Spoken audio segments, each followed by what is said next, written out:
আসল খাবার শরীরকে পুষ্টি দেয়, এই কথাটা আমি বলে আসতেছি। আসল খাবার শরীরকে পুষ্টি দেয়, এই কারণেই তো হালাল তয়েব খেতে বলেছেন আল্লাহ। যারা তয়েব খায় না, হালাল এবং তয়েবের বাইরে যারা খাবে সব রোগী। তয়েব খাবার না চিনতে পারাটা আমাদের জাতির জন্য দুঃখজনক। গভর্নমেন্টের উচিত ছিল স্থানীয় পর্যায়ে প্রাইমারি লেভেল থেকে শুরু করে সকল কারিকুলামের ভিতরে এই রোগগুলোর মূল কারণ যে লাইফস্টাইলের problem, this is lifestyle disease, কি খেতে হবে, কখন ঘুমাতে হবে, কিভাবে ব্যায়াম করতে হবে, মোবাইল ডিভাইসের আসক্তি, পর্ন এডিকশন, এগুলো সিলেবাসে আসতে হবে, কারণ এগুলো এখন বাস্তব। আসসালামু আলাইকুম, কেমন আছেন সবাই? আলহামদুলিল্লাহ। আপনারা সবাই সুস্থ থাকতে চান, সবাই চান এই পৃথিবীতে যতদিন জীবিত আছেন ইবাদত বন্দেগী করে যেন সুন্দরভাবে যখন হায়াত শেষ হবে আল্লাহর কাছে পৌঁছে যাব, ঠিক আছে? আমরা পরমুখাপেক্ষী হয়ে এক মুহূর্ত বাঁচতে চাই না এই পৃথিবীতে। এর জন্যে আমাদেরকে স্যাক্রিফাইস করতে হবে, এর জন্যে আমাদেরকে জ্ঞান অর্জন করতে হবে, শিখতে হবে, জানতে হবে এবং সেটাকে মানতে হবে। তা আমরা এখন থেকে যাই শিখব যেটা আমার জন্য কল্যাণকর, সেটাকে আমরা বাস্তবে আমার জীবনে, অর্থাৎ প্রায়োগিক শিক্ষা, যেই শিক্ষাটা বাস্তবায়ন করা হয় মেনে, যেমন আপনি জানেন নামাজ ভালো, এখন আপনি নামাজ আদায় করেন, আপনি এখন নামাজ পড়েন খুশুখুজুর সাথে, চেষ্টা করছেন মনোযোগ সহকারে পড়তে। তো এটা হচ্ছে কোরআনের বাস্তবায়ন, যে সালাত কায়েম করতে হবে। তখন আপনি চেষ্টা করছেন সালাত কায়েমের, এটা হচ্ছে জানা এবং মানা। একা একা নামাজ পড়ছেন, এটা কোরআনে বলেনি, বলছে সালাত কায়েম করো, জাকাত আদায় করো।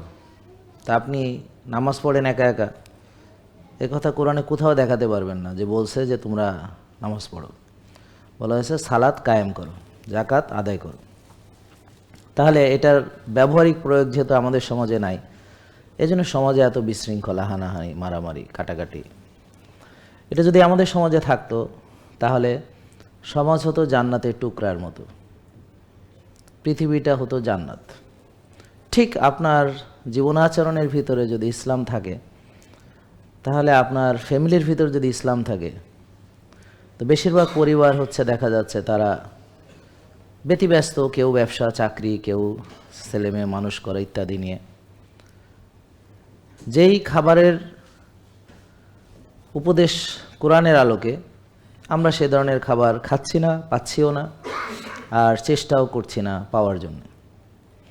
এর পরিণতি সবাই রোগী, ঘরে ঘরে হাসপাতাল, ঘরে ঘরে ফার্মেসি, ঘরে ঘরে ওষুধ, এবং সবাই সে ওষুধ খায় এবং ওষুধ খাওয়াকে তারা ক্ষতিকর এটা মনে করছে না। তো দীর্ঘদিন ওষুধ খেতে খেতে খেতে খেতে যখন অর্গান ড্যামেজ হচ্ছে, তখন গিয়ে হয়তো আজকে রিয়েলাইজ করে, আহারে কই আমি তো ভালো হতে পারলাম না, তো আজকে এসেছে, এতদিন ওষুধ খেয়েছে। তো যেই তরিকা আল্লাহ বলেছেন আমাদেরকে ঘুমাতে, আমরা যদি না ঘুমাতে পারি সঠিক সময়ে, যখন ঘুমাতে বলেছেন তখন যদি ঘুমাতে না যাই, যতটুকু খাবার খাদ্য আমাদেরকে গ্রহণ করতে আল্লাহ নির্দেশ দিয়েছেন তার চেয়ে অধিক পরিমাণে যদি আমরা গ্রহণ করি, প্রিয়নবী হজরত মুহাম্মদ সাল্লাল্লাহু আলাইহি ওয়াসাল্লাম তিনি আমাদেরকে উত্তম আদর্শ রেখে গেছেন। তিনি কোরআনকে এমনভাবে নিজের জীবনে প্রয়োগ করেছেন, তাকে জীবন্ত কোরআন বলেছেন তার স্ত্রী মা আয়েশা রাদিয়াল্লাহু তাআলা, যে তোমরা কি কোরআন পড়ো না? তো ওনার জীবন সম্পর্কে কি জানতে চাও? উনি হচ্ছেন জীবন্ত কোরআন, মানে কোরআন যেই কথা যেরকম যেভাবে বলেছে, তার মানে ওনার ভিতরে খাবারের যে পরামর্শ ওনার জীবনে ছিল, বা উনি বলেছেন আমাদের যে বেশি যদি খাই আমরা, অনেক বেশি, তাহলে যেন 1 ভাগ খায় না, 3 ভাগের 1 ভাগ। আর এমনি তিনি বলেছেন যে অল্প একটু খাবারই আমাদের জন্য যথেষ্ট, শির দ্বারা সোজা রাখার জন্য যতটুকু দরকার এটুকু খাবারই মানুষের জন্য যথেষ্ট। এখন যে 6 বেলা খাবার পরামর্শ দেওয়া আছে এটা মোটেই বিজ্ঞানসম্মত নয়। এই যে তারা যারা এতদিন এই ইউএসডিএ আমেরিকা ওদের দোহাই দিয়েছে যারা, আমাদের ডাক্তারগণ বলেছে যে তোমরা এখন এই সকালে উঠে রুটি খাও, তারপর একটু পরে চিড়ামুড়ি বিস্কিট খাও, একটু পরে ভাত ডাল খাও, একটু পরে আবার নাস্তা করো ফ্রুটস, আবার রাতে রুটি খাও, ডাল খাও এবং ঘুমানোর আগে দুধ খাও। এই যে পরামর্শগুলো দিয়েছে, এটা এখন দেখা যাচ্ছে যে এই যে ফুড পিরামিড তারা যেটা ফলো করতে, এই পিরামিড এখন উল্টে গেছে। এখন বলা হচ্ছে সবজি, ডিম, মাছ, মাংস, রিয়েল ফুড খেতে, যে কথা আমরা বিগত 6-7 বছর ধরে অনলাইনে বলে আসছি। তা আপনারা নতুন যে ইউএসডি এর যে গাইডলাইনটা যদি আপনি দেখেন, তো যারা 19 সাল থেকে আমার ভিডিও শোনে তারা বলবে এটা তো বোধহয় ওনার কথাগুলাই তারা বাস্তবে রূপ দিয়েছে, মানে আমার পরামর্শগুলোকেই গ্রহণ করা হয়েছে। এটা আমার একার পরামর্শ ছিল না, সত্য অন্বেষণ যারাই করেছে সবারই একই পরামর্শ ছিল যে আমরা ফেক ফুড তো মানুষ খেতে পারে না, কারণ কোরআনে বলা হয়েছে হালালান তৈবান, আমরা তৈব খাবার খাবো, হালাল খাবো এবং তৈব খাবার খাবো। তাহলে তৈবের সংজ্ঞা কি? ফেক ফুড তো তৈব হতে পারে না। তো 6 বেলা খাওয়া যেমন কোনো কালে ছিল না, তো প্রিয় নবী হযরত মুহাম্মদ সাল্লাল্লাহু আলাইহি ওয়াসাল্লাম বলেছেন আমরা যেন ক্ষুধা লাগলে খাই, ক্ষুধা থাকতে থাকতে খাওয়া শেষ করি, যেন আমরা এক ভাগ খাই, যেন আমরা রোজাও রাখি এবং হালাল তৈব যেন খাই। তাহলে এই কটার নিয়ম যে মানবে তার ডায়াবেটিস হওয়ার কোনো কারণ নেই, উচ্চ রক্তচাপ হওয়ারও কোনো কারণ নেই। তাহলে যাদের উচ্চ রক্তচাপ এবং ডায়াবেটিস তারা কোরআন এবং হাদিসের এই কথাগুলোকে মানেনি, হয় জানে না অথবা সে জানে কিন্তু মানে না, অর্থাৎ প্রয়োগ নাই, এই জন্য সে রোগী। লাইফস্টাইলের অংশগুলোর ভিতরে একটা হচ্ছে খাবার, যেই বিষয় নিয়ে আমি এখন সংক্ষিপ্ত কথা বলছি। এখন আমি প্রতিটা খাবার নিয়ে বিস্তারিত আলোচনা করতে পারবো, শুধু ভাত নিয়ে সারাদিন কথা বলতে পারবো।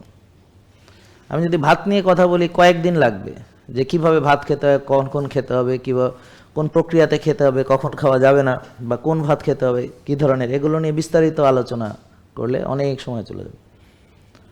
তো আজকে আমরা সংক্ষিপ্তভাবে হেডলাইন টাচ করে যাচ্ছি, সেটা হলো এই যে নতুন ফুড পিরামিড বলছে, অর্থাৎ বাচ্চাদেরকে শেখানো হয়েছে, ওদের বইও আছে এই পুরাতনটা, এটা যে এখন নাই সেটা এখনও কেউ জানে না। টিচাররা তো নয়, বাচ্চারা তো নয়। তো এখন গভর্নমেন্টও নীতি নির্ধারণী পর্যায়ে এটাকে প্রয়োগ এখনো শুরুই করেনি। আমি বলেছিলাম যে 19 সালে একটা কথা বলেছিলাম, আমার ভিডিওগুলো আছে দেখবেন, যে আমাদের দোষ হলো আমরা সময়ের চেয়ে বেশি আগায় গেছি। তো সবাই এই লাইনে আসতে হবে, তবে কে কতটা ক্ষতিগ্রস্ত হওয়ার পরে এটা জানতে পারবে সেটাই হচ্ছে প্রশ্ন। বাট সবাই বুঝবে করণীয় কি, কিন্তু সেটা কতখানি ক্ষতিগ্রস্ত হওয়ার পরে সেটাই হচ্ছে জানার বিষয়। তো এখন এই যে পুরাতন ফুড পিরামিড ফলো করেছে, 6 বেলা খাবার পরামর্শ যারা দিয়েছে, সেটার ফলশ্রুতিতে বহু লোকের চোখ নষ্ট হয়েছে, বহু লোকের লিভার ক্যান্সার হয়েছে, বহু লোকের লিভার সিরোসিস হয়েছে, বহু লোকের কিডনি ট্রান্সপ্লান্ট লেগেছে, ডায়ালাইসিস লেগেছে, বহু লোকের ব্রেন স্ট্রোক করে প্যারালাইসিস হয়েছে, বহু লোকে পা হারিয়েছে, আঙ্গুল কাটতে হয়েছে, নার্ভ ড্যামেজ হয়েছে, বুঝতে পারছেন? এরকম বহু লোক তার অঙ্গ প্রত্যঙ্গ নষ্ট করে ফেলেছে, মেধা চলে গেছে, বহু লোকের ব্রেন নষ্ট হয়েছে, ভুলে যায়, মনে থাকে না, কিছু মনে রাখতে পারে না, ফোকাস করতে পারে না, মনোযোগ দিতে পারে না। বহু লোক পঙ্গুত্ব বরণ করেছে, কি তাদের এই 60 বছরের দেওয়া উল্টা পরামর্শের কারণে। তা এখন দেখেন এইটা পিরামিড এখন উল্টে গেছে। ওদিন শাহাদাত ভাই বলছে এটা নাকি লাঠিম হয়ে গেছে, তো আমি বললাম আসলেই তো লাঠিমের মতোই হয়েছে, পিরামিড এখন লাঠিম হয়েছে। তো ভালো, এটা ভালো কথা বলছে, পিরামিড এখন লাঠিম হয়েছে, মাশাআল্লাহ, কথা কিন্তু ঠিক, পিরামিড এখন কি হয়েছে? লাঠিম। কিন্তু এই হতে যে বহু লোক অলরেডি ডিমের কুসুম ফেলে দিয়ে নিজেকে বঞ্চিত করেছে, ঘি খায়নি, তেল খায়নি, বুঝতে পারছেন? এভাবে যেই খাবারগুলো আমাদের জন্য তৈব সেটা সে বাদ দিয়ে দিয়েছে, দিয়ে পুরুষত্বহীনতা, পুরুষ ইডি, মেয়েদের পিসিএস পিসিওডি, মেয়েদের বুকে লোম, মুখে দাড়ি, মোষ, মাথায় টাক, ব্রণ, কি ওই মেয়ে পুরুষের মতো, আর পুরুষ হয়ে গেছে মেয়েদের মতো, তাদের মেয়েদের মতো ব্রেস্ট, গাইনোকোমেশিয়া, ইরেকটাইল ডিসফাংশন। তো আল্লাহর আইনের উল্টা যে চলবে, উল্টা যে খাবে, সে এরকম শরীফ থেকে শরীফা হয়ে যাবে, অথবা শরীফা থেকে শরীফ হয়ে যাবে। তা আল্লাহ তাআলা আপনাদের বাস্তবভাবে দেখিয়ে দিয়েছেন। এরপরও আপনারা যদি না বুঝেন তাহলে আর কিছু বলার নেই। যে আল্লাহর আইনের উল্টা চলবে তার মেয়ে হয়ে যাবে ছেলেদের মতো, ছেলে হয়ে যাবে মেয়েদের মতো। মেয়ের দাড়ি মোছ হবে আর পুরুষদের ইডি হবে। পুরুষের গাইনোকোম্যাসি হবে, মেয়েদের মতো ব্রেস্ট হবে, আর মেয়েদের ব্রেস্ট ক্যান্সার হবে। মেয়েদের লোম বুকে থাকার কথা না, দাড়ি মোছ থাকার কথা না। তো এই মেয়েটার মেন্স হবে না, এই মেয়েটার বাচ্চা হবে না, এই মেয়েটার পলিসিস্টিক ওভারি হবে। তো এই মেয়েটার ক্যারেক্টার পুরুষের মতো হয়ে যাবে। কি কারণে? ওই যে উল্টা চলেছে। আল্লাহ যে খাবার খেতে বলেছে সেটা খায়নি, যতটুকু খেতে বলেছে তার চেয়ে বেশি খেয়েছে, অনেকবার খেয়েছে, থামাথামি নেই, এবং টেনশন করেছে, রাত জেগেছে, ব্যায়াম করেনি, অলসতা বিলাসিতা করেছে, নিজেকে সময় দেয়নি, নিজের যত্ন নেয়নি, ইত্যাদি ইত্যাদি ইত্যাদি ইত্যাদি। তো যেই খাবারগুলো খেতে আমরা সবসময় বলে আসি, দেখেন প্রোটিন খেতে বলেছে, মাছ মাংস ডিম, যেটা আমরা এই লাস্ট অনেক দিন ধরে বলে আসছি। দুগ্ধজাত খাবার যেমন আমাদের ঘি খেতে বলছি, বাটার খেতে বলছি, অবশ্যই অর্গানিক পেতে হবে, নাহলে ঘিটা খান। শাকসবজি এবং তাজা ফলমূল, ফলের ক্ষেত্রে যাদের ইনসুলিন রেজিস্ট্যান্স আছে তারা এখন ফল খাবে না, তবে পরে খাবে। আপনারা ফল খাচ্ছেন এখন?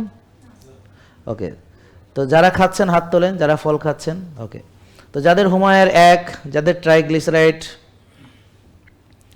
90 বা তার নিচে, যাদের ইনসুলিন 4-5 এবং ব্লাড সুগার 5-6, তারা ফল খাবে। কোন ফল? দেশি ফল, স্থানীয়ভাবে উৎপাদিত, কেমিক্যাল মুক্ত, ফ্রেশ এবং সিজনাল, যখন যেই সিজনে যেটা পাওয়া যায়, এবং পরিমিত।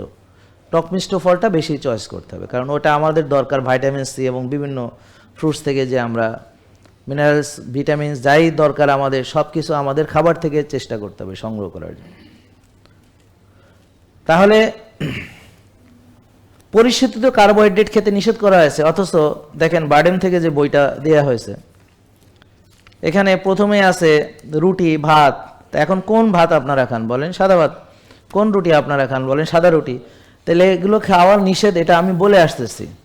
চিনিযুক্ত খাবার নিষেধ, যেটাতে চিনি অ্যাড করা হয়েছে, যে কোনো খাবার যেখানে সুগার অ্যাড করা হয়েছে, এমনকি আর্টিফিশিয়াল সুগার, যেটা নিয়ে অলরেডি একটা আমি নোটিশও পাইছি, আমাকে উকিল নোটিশ পাঠানো হয়েছে, যে যেগুলো ক্যালোরি নাই বলে, তো এগুলো আমি বলছি এগুলো ক্ষতিকর।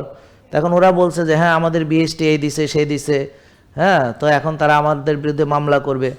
তো এখন এই আমেরিকা বলতেছে যে এই সুক্রালোজ বা অন্যান্য আর্টিফিশিয়াল সুগার এটা একদম খাওয়া যাবে না। এখন আমাদের উচিত ওদের বিরুদ্ধে একটা মামলা করা, তাই না? বুঝতে পারছেন? তা আমরা বিএসটিআইকে এখন উকিল নোটিশ পাঠাবো যে তারা যেন এই যেগুলাতে আর্টিফিশিয়াল সুগার আছে, এরকম স্মোকিং, সিগারেট এর মতো ওইসব জায়গায় সতর্কতা দিবে ওরা। এটা শরীরের জন্য ক্ষতিকর, তাদের দিতে হবে। বুঝলেন এই কথা? যেমন সিগারেট শরীরের জন্য ক্ষতিকর, সতর্কতা। ওই সব খাবার যেগুলোতে এইসব অ্যাডেড জিনিস আছে, অতিরিক্ত সোডিয়াম অ্যাড করা হয়েছে, যেখানে আপনার চিনি অ্যাড করা হয়েছে, আর্টিফিশিয়াল সুগার অ্যাড করা হয়েছে, বা ক্ষতিকর চর্বি বা রাসায়নিক উপাদান অ্যাড করা হয়েছে, সবগুলো রেড কালার দিয়ে লিখে দিতে হবে যে এগুলো অ্যাডেড এই এই এই এই এই। এগুলো আপনাদের জনদাবি হইতে হবে, গণদাবি হইতে হবে। সামনে ভোট টোট আসতেছে, আমরা নির্বাচনী ইশতেহারের মধ্যে ঢুকাই দিতে পারি, যারা এটা নিয়ে ইয়ে করে আমরা তারে ভোট দিব। যারা ক্ষমতায় আসলে পরে এটা বাস্তবায়ন করবে ওগুলো আমরা ভোট দিব। কি কন? এখন দাবি আদায়ের একটা বিরাট সুযোগ। এবং এখন এভিডেন্স ডকুমেন্টস তো আছেই, ওদের বাপ আমেরিকাই তো বলে দিচ্ছে, এতদিন ধরে আমাদের বলছে আপনারা এভিডেন্স কোথায় পাইছেন এই সেই। হ্যাঁ, তো ওরা যাদেরকে ফলো করছে, আমেরিকান ডায়াবেটিক অ্যাসোসিয়েশন, ওরা যাদেরকে ফলো করছে ইউএসডি, ওরা যাদেরকে ফলো করছে এফডিএ, তো তারাই এখন এই। এবং সম্প্রতি নাকি আমেরিকা ওয়ার্ল্ড হেলথ অর্গানাইজেশনের সঙ্গে সম্পর্ক ছিন্ন করছে, কারণ ওয়ার্ল্ড হেলথ অর্গানাইজেশন হচ্ছে রোগ পোষার আসল কারখানা। হ্যাঁ, তাদের কাজ হচ্ছে রুগী নিশ্চিত করা, রুগীর সংখ্যা বাড়ানোর জন্য। এটাই বর্তমানে আমরা দেখছি। এখন জানি না ফিউচারে কি, আমেরিকাও সেম কাজই করে আসছে, কিন্তু এখন তারা আবার বলছে যে এই যে ওরা যুক্তরাষ্ট্রের বর্তমান স্বাস্থ্য জরুরি অবস্থার মধ্যে রয়েছে, এর জন্য তারা মানে দায়ী করেছে আগের সেই খাদ্য তালিকা। স্ট্যান্ডার্ড আমেরিকান ডায়েট যেটাকে বলা হতো সেটাকে তারা দায়ী করেছে। এবং এই কথাগুলো আজকে সবাই চায় আমরা যেন ছড়ায় দিতে পারি, সবাই এগুলো যে মিলে যেন ছড়াতে পারি আপনাদের বাচ্চাদেরকে, সবাইকে। আজকে আমাদের মূল কাজই হচ্ছে, এবং আগামী কয়েকদিন ধরে আমরা যারা আপনারা আমাদের ফলো করে ভালো হয়েছেন, যারা নতুন এসেছেন, সবার দায়িত্ব হচ্ছে যে এই জিনিসটা সবার ভিতরে একটু ছড়াতে হবে। পিরামিড উল্টে গেছে, যে আগে যেই নীতির কারণে যেই খাদ্য তাদের যে নীতি ছিল আগে আমেরিকান, এটাকে বলে স্ট্যান্ডার্ড আমেরিকান ডায়েট।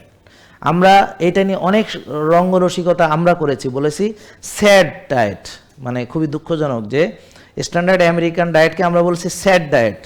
এবং এখন সেই আমেরিকা এখন বলতেছে যে যুক্তরাষ্ট্র বর্তমানে স্বাস্থ্য জরুরি অবস্থার মধ্যে রয়েছে।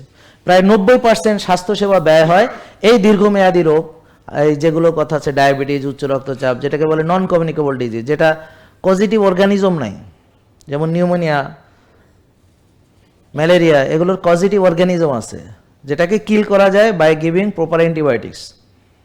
বাট এই ডায়াবেটিস, এটার তো কোনো পজিটিভ অর্গানিজম নেই, এটা হলো আমার খাবার দাওয়া, আমি ভুল খাবার খেয়েছি, বেশি খেয়েছি, বারবার খেয়েছি, ব্যায়াম করিনি, টেনশন করেছি, রাত জেগেছি, অলসতা করেছি, বিলাসিতা করেছি, নিজেকে সময় দেই নেই, নিজের যত্ন নেইনি, এটা সম্মিলিত রেজাল্ট নাকি? বুঝতে পারছেন আপনারা? তো এটা তো কোনো একটা নির্দিষ্ট যদি জীবাণুর আক্রমণে ঘটতো তাহলে ওষুধ দিয়ে সেটা কিল করা যেত, তো এখানে তো তা না।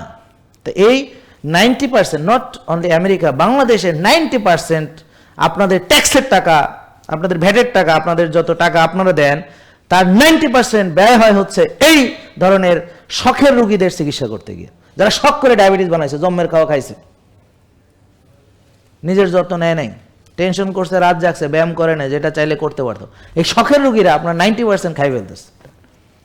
বোঝা গেল নাকি বুঝতেছেন না? বুঝেননি কথা?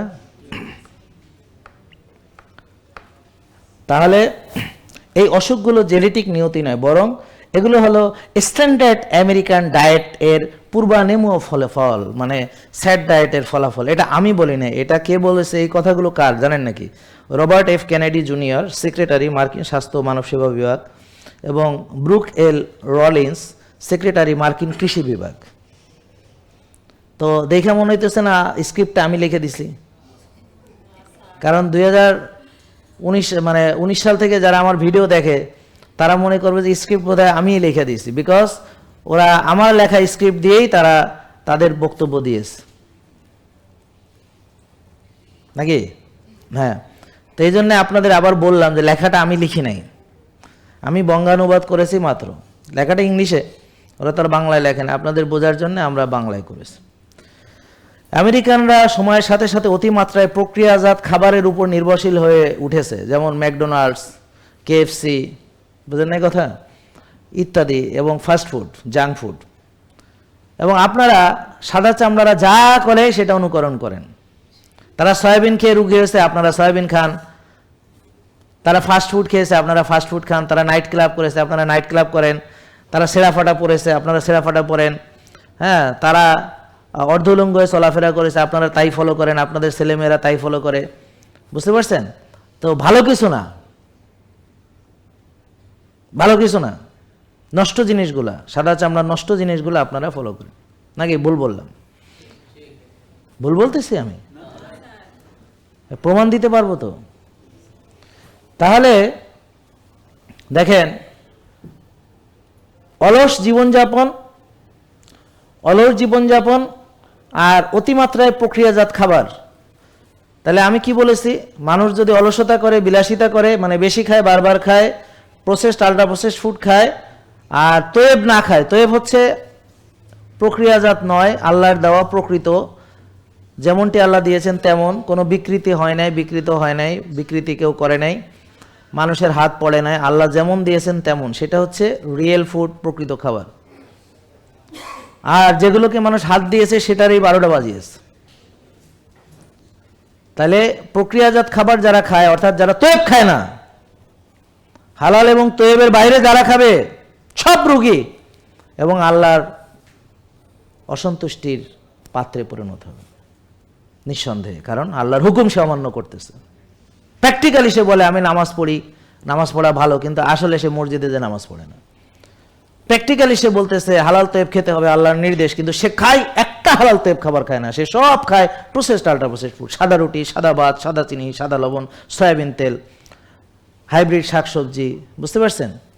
হ্যাঁ, chips, juice, burger, sandwich, cake, Coke, হ্যাঁ, এগুলো ভাইরাল হয়, সিরিয়াস ভাইরাল। ঘরে তৈরি কেক, হ্যাঁ ভাইরাল। ঘরে কি দিয়ে বানাইছে রে? আসমান থেকে কি ইনগ্রেডিয়েন্টস নামাই নিয়ে আসছে?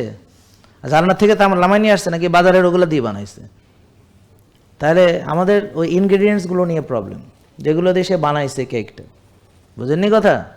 যেমন বলে আমি তো বাইরের খাবার খাই না, তাই আমি কেন রুগেছি? তুমি ঘরে খাও সয়াবিন তেল, ঘরে খাও সাদা ভাত, সাদা রুটি, ঘরে খাওয়া হচ্ছে চাষের মাছ, চাষের ডাল, বুঝতে পারছেন?